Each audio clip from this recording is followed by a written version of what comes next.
And sisters in Christ, have you ever witnessed someone standing up for what is right, even when it's unpopular or risky?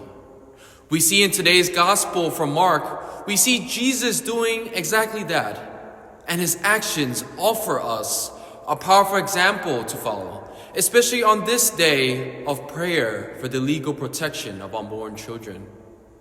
We see how this scene takes place in the synagogue, where Jesus encounters a man with a withered hand.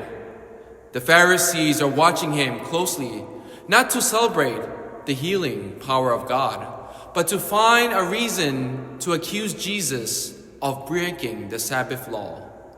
Their focus is on rules and appearances rather than the dignity of the person standing before them.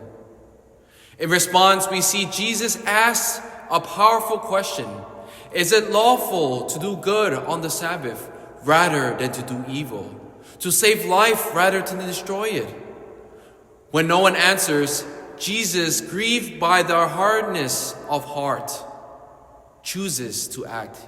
He heals the man, showing that saving life and showing mercy are always the right choices, even in the face of criticism or resistance.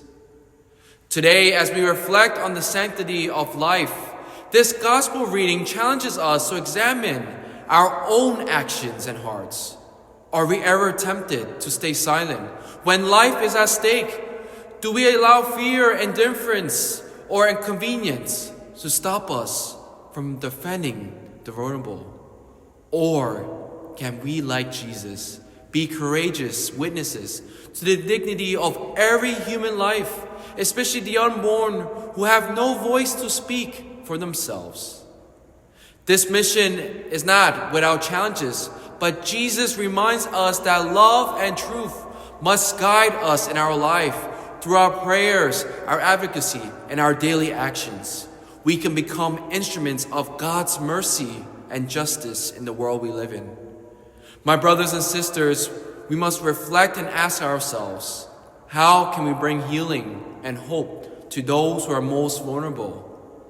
Let us trust that every small act of courage makes a difference.